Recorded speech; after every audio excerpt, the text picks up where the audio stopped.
இன்றே டவுன்லோட் செய்து உங்கள் ஃபேவரட் ஷோக்களை என்ஜாய் பண்ணுங்க.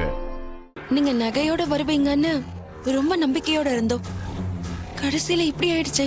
ரோகிணி, நாங்களும் அதே நம்பிக்கையோட தான் போனோம். ஆனா நம்ம கெட்ட நேரம் அந்த திருடங்க இப்படி ஒரு காரியத்தை பண்ணிருப்பாங்கன்னு நாங்க நினைச்சு கூட பார்க்கல.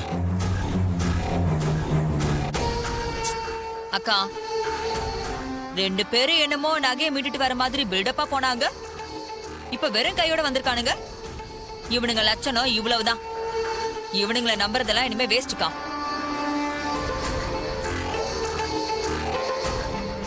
ஏண்டி, என்னமோ உன் புருஷனை பத்தி ரொம்ப பெருமையா பேசுன, இப்ப என்னாச்சு?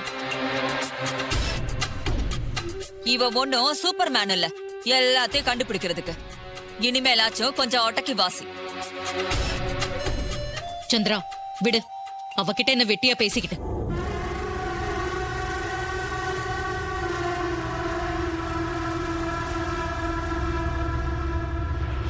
சந்திரா, இந்த பத்திரத்தை எல்லாம் எடுத்துட்டு போய் நீயும் உன் மாமாவும் அடமான வைப்பீங்களோ இல்ல விப்பீங்களோ எனக்கு தெரியாது.